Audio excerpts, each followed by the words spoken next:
Right then, welcome back to the channel. After the rousing win Thursday night, United are back in action tomorrow against Ruud van Nistelrooy's Leicester, deep in the relegation zone. They need some points. A win against United, and maybe even a point against United, would be absolutely vital. So it's going to be a game where they might have to come out and try and stick it on us. Now, Ruud has been oscillating between a bit of a 4-4-2 out of possession and a 4-2-3-1, or actually even at times a bit of a free box free, which I wasn't sure he had in his locker, but he has been doing it. And that adaptability shows just how pragmatic instead of dogmatic he is being when it comes to his approach. When an approach isn't working, and let's be honest, they're in a relegation zone because the approaches aren't working. And that's not all on Ruud, by the way. That's the situation Leicester find themselves in, which is why Ruud got the job in the first place.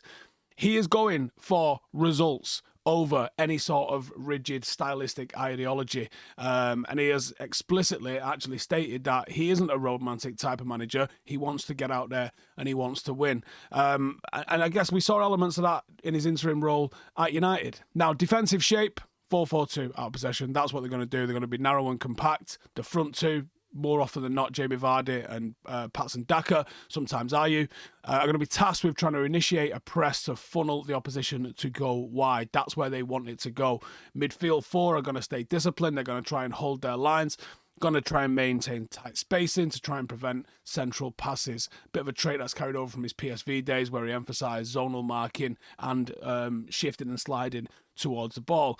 When they build out from the back, which is what they do, a full-back, usually Christiansen on the left, pushes high and joins in the attack and effectively makes it into a back three, which is why they've been able to switch into that free box three quite often when they're in possession. The two holding midfielders, which is usually Ndidi and Winks, are going to try and provide some sort of stability while everybody else is going to push forward and try and make it work for them. That structure does try and create numerical advantages and does try and exploit the wide areas. Now, Ruud's Leicester have also been quite structured when it comes to a build-up, and they've been trying to progress through the thirds rather than just smashing it long, which is obviously what, well, probably a little bit unfair to say that was what they were when they won the league. It was something that they did on the counter at times when they were winning the league. The keeper, Mads Hermansson, he actually plays a really important role because he's a really good ball-playing goalkeeper. He often steps into the back line.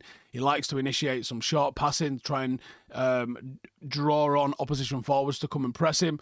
And he actually can launch some direct balls into the wingers as well. He likes to go to Ayew because he's got the strength to be able to hold it up if it does go to him.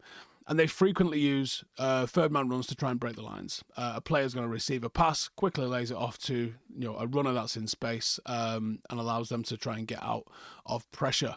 Starman, I think El Canis, I think he's probably going to be the one that's...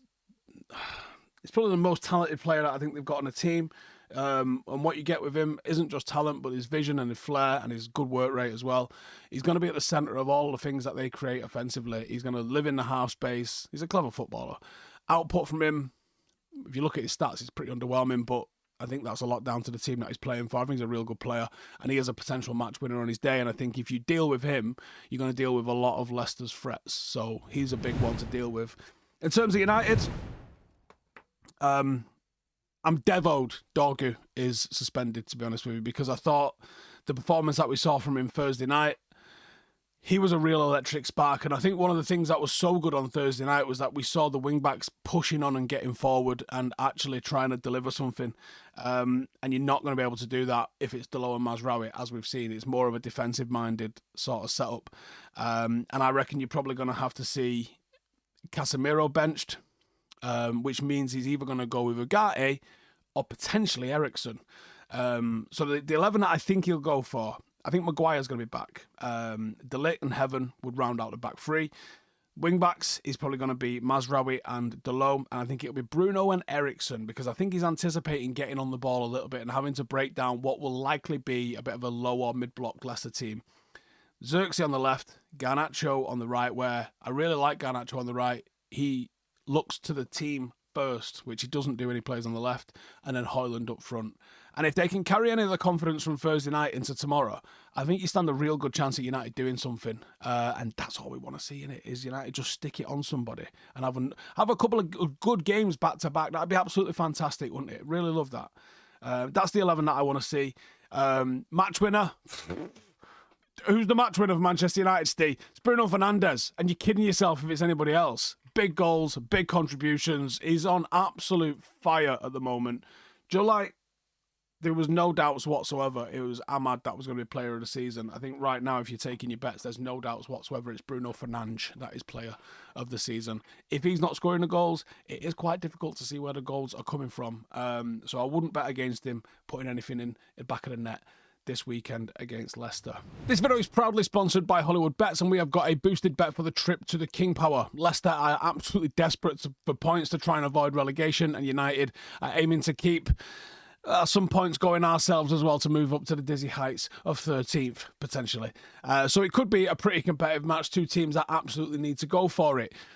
Here's the bet that I'm going to be going for this week. I'm going for total corners over 8.5, and I'm going for Soumare to be carded, Jamie Vardy for 1+ shot on target, Garnacho 1+ shot on target, and both teams to score. If you fancy that, that's been boosted from 7.5 to 1 to 10 to 1. So if a tenner on that could win you back £110. And if you'd like to get involved with that bet boost, all you got to do is click the link in the description. If you're new to Hollywood Bets, you can create an account to take advantage of these new excellent customer offers, which are also going to be linked in the description. As always, odds are subject to change. You must be 18 to participate. Remember, football is unpredictable, and the bet is designed to enhance your viewing of the game and certainly not a guarantee of a win. For more help on responsible gaming, please check out begambleaware.org.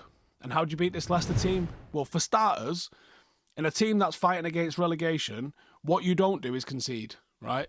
You score first. And if you score first, you're probably going to go and win the game, because they haven't scored in their last 5 league games. Their confidence would immediately just be like, right, okay, let's not get battered here now. Let's hold on. But if they score first, now you've got a team with something to fight for. Now you've got a team that's like 3 points, lads. We can fucking stay up. And that's going to be bloody difficult for us. So score first and see the game out. It's two teams that need a win. It's two teams that don't really have a lot of like solid confidence. United should have a bit more of it coming into the game after Thursday night. But like United won't have loads of confidence either, to be honest with you. And then nothing cheap. Don't give anything cheap. Don't give them encouragement. Don't give them loads of corners. Don't give them free kicks outside the box. Don't give away penalties. Jesus.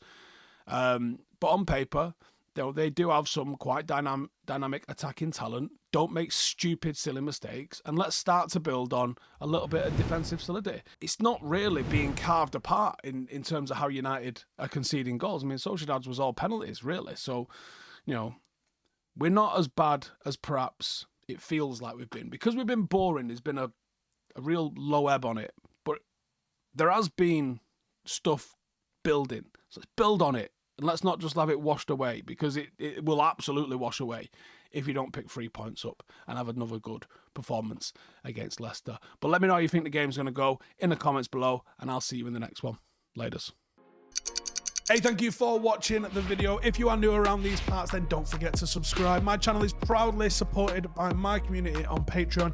If you'd like to get a little bit of extra content, a Discord group, meetups, 5-a-side games, weekly podcasts, behind the scenes, and even an occasional bit of transfer news as and when I get it, then for the price of a pint, you can show your appreciation for the content that we make and get some goodies for doing so as well. Check the link in the description or click the button right here. You'll also find all of my socials here too if you want to follow me on any of those platforms. Nice one.